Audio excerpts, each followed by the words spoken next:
Good morning, good afternoon, good evening, whatever time it is where you are. I hope you guys are having a good day. Just a short little video here for you guys today. I had a couple people ask me about some of the tools I use for porting and the bits. First off, I just want to start off by saying I pretty well use the same kind of stuff. I'm pretty sure most people that do port work or any kind of grinding are going to use similar tools. Everyone's going to have their preference on which bits they like better and what name brand and whatnot, and which ones last longer and stuff like that. That's not what this video is about. I'm just going to show you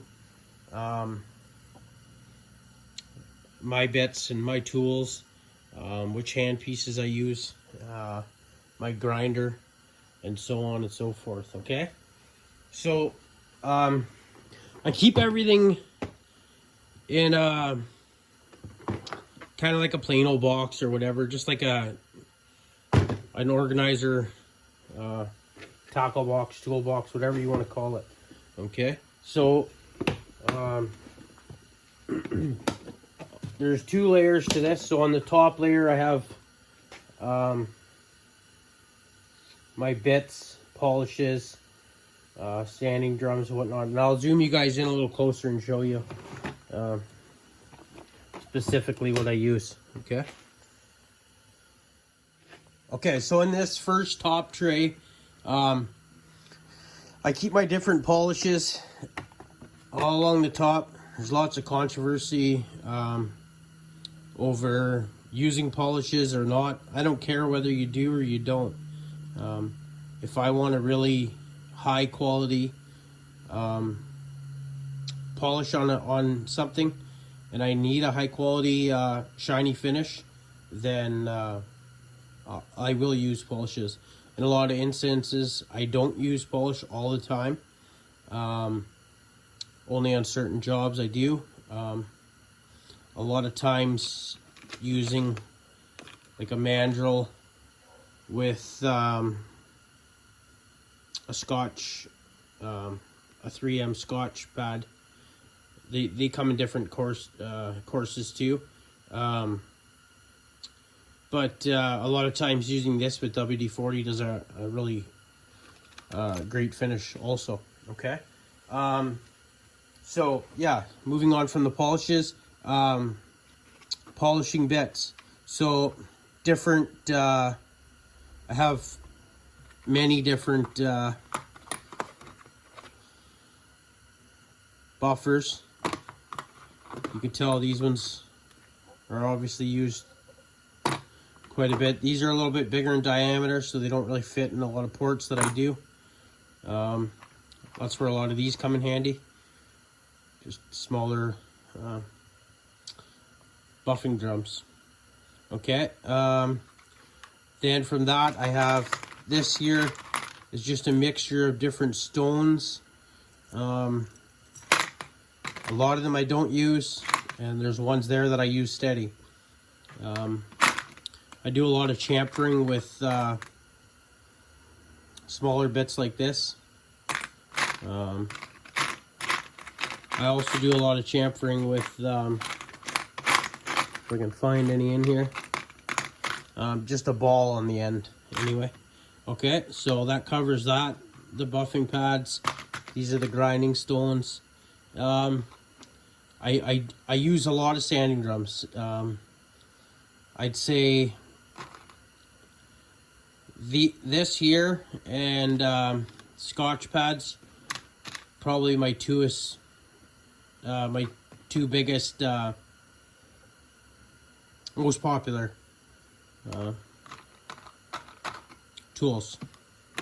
Number one being your carbide cutter bits. So I have a variety of different ones. I have some in 1/8 inch shank, and I have some in 1/4 inch shank.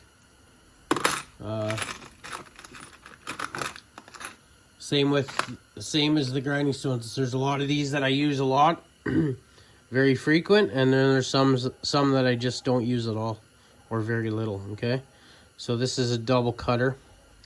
I'll show you guys the difference between a single cutter and a double cutting bit. Okay, so this here is a double cutter, so this will cut forward and reverse. Okay, this here is a single cutter. You can see the difference. It's only going to cut one way. It's just like a drill bit. A drill bit's only going to drill one way. A bit's only going to cut one way, unless it's a double cutter like this. And you could tell by you spin it in your fingers this way and it feels sharp. You spin it in your fingers this way, it feels sharp. You do that with a single cut, it's only going to feel sharp one way. Okay? Yeah, so this is quarter shank or 6 mil. This is 1/8 shank or 3 mil.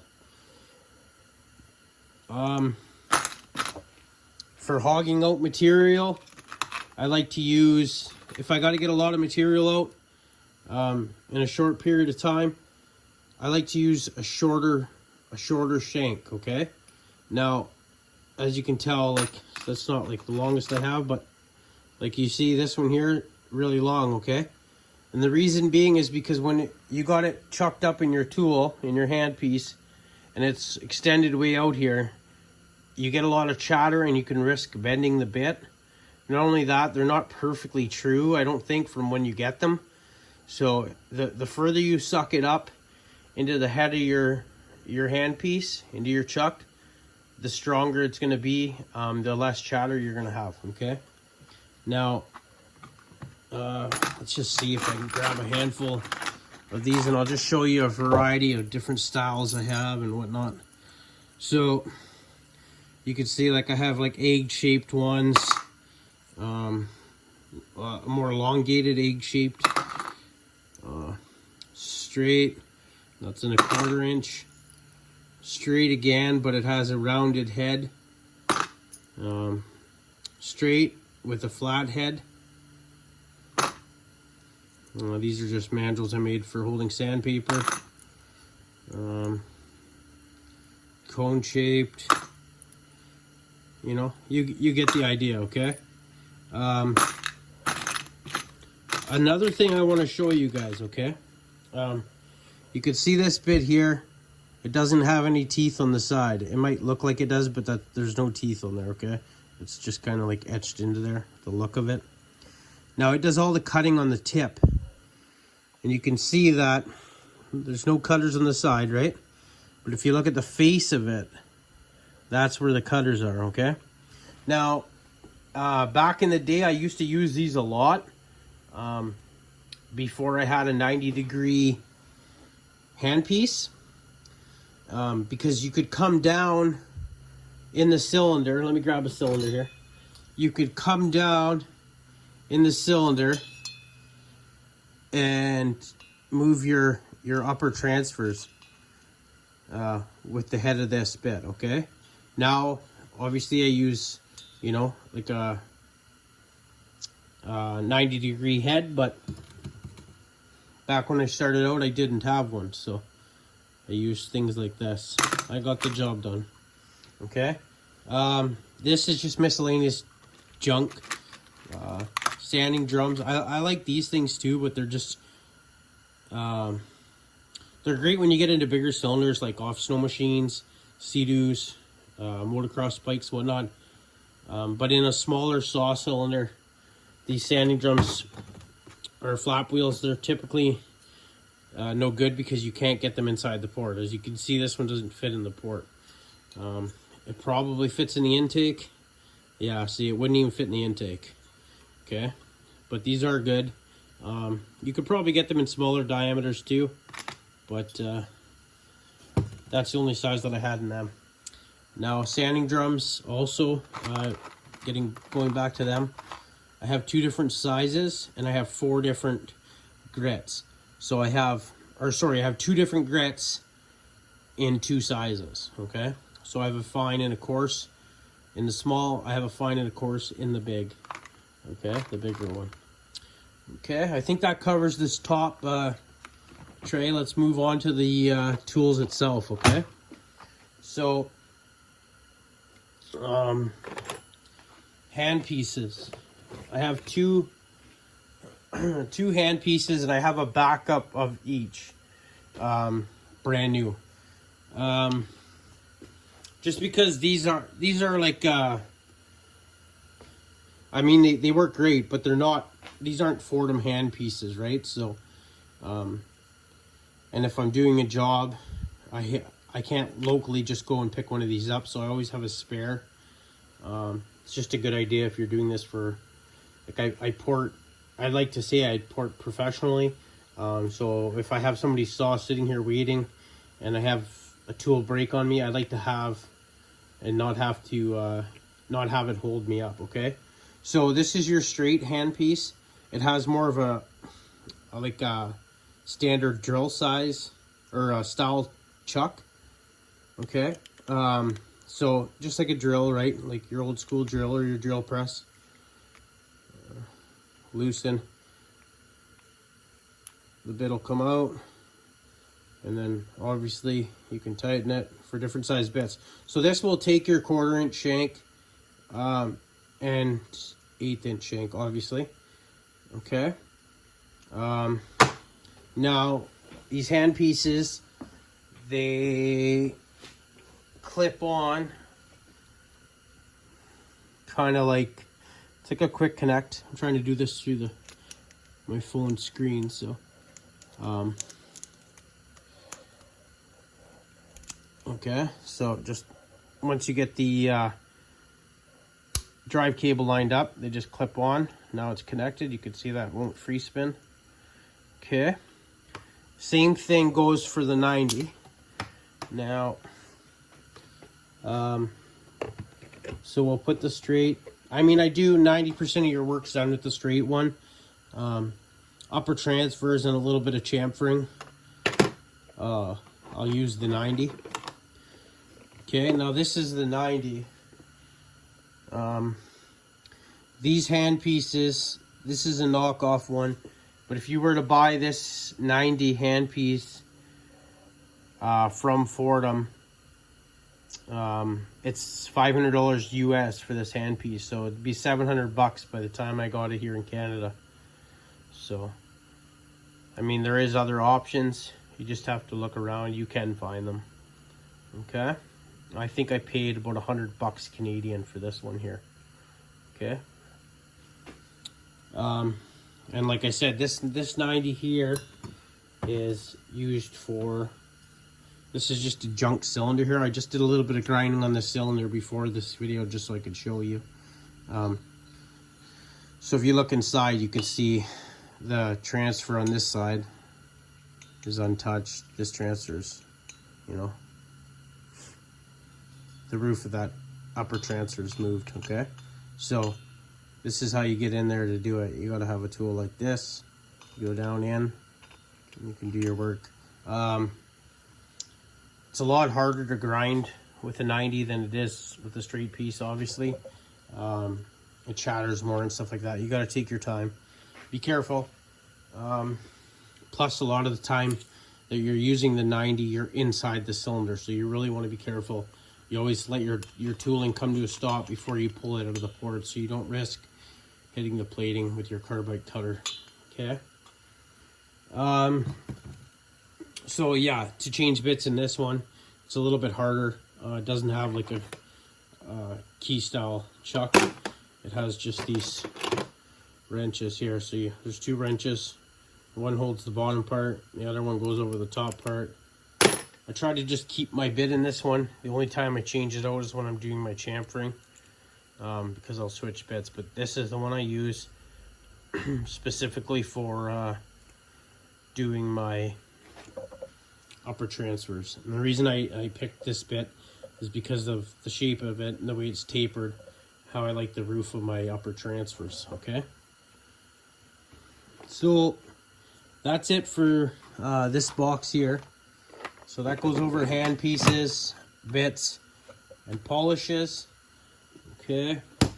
Now I just want to go over a couple more things. So as you guys know, if you've been following me for a little bit, you know, I did a 500 subscriber giveaway, and that giveaway was for one of these grinding machines that you see hanging here on the left.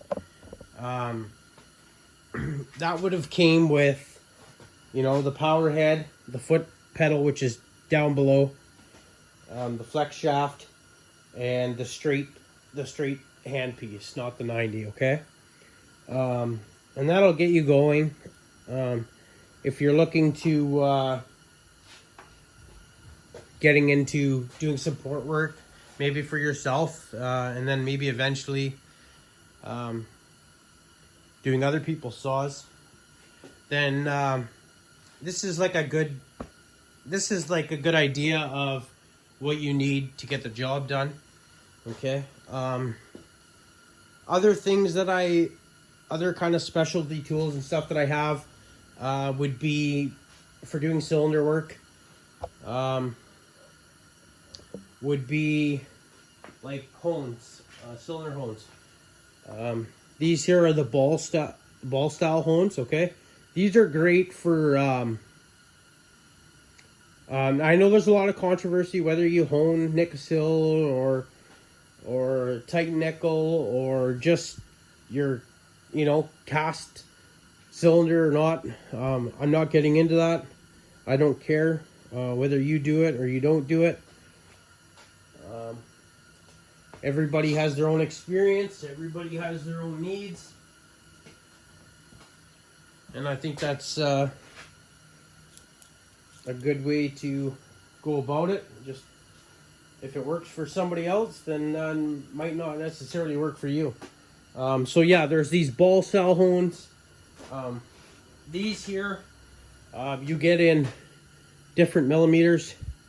Also, different coarseness. Okay, you can see just the color difference on these two. This one here on the left is a lot finer than this one here. I think this one on my right is 240. I think this one here is 320. Actually, I know it is. Okay.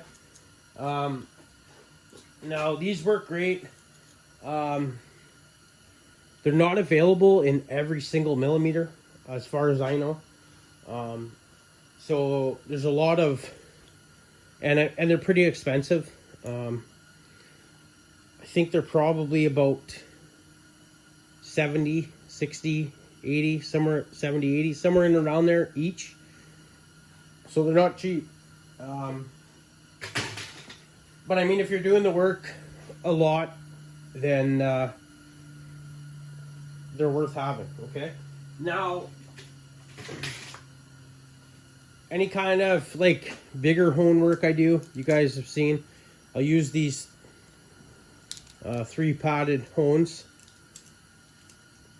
So this is spring loaded, so you can see it's, sorry guys, you can see it's closed up and it's spring. So you just put it inside the cylinder, it'll expand, and the faster you spin it, centrifugal force will also pull these out further and further. So these will kind of adapt from anything to, I don't know, 1 7/8, 2 inch, somewhere around there, right up to probably close to 4. These are okay. They're cheap. You can get them for, I don't know, 40, 50 bucks.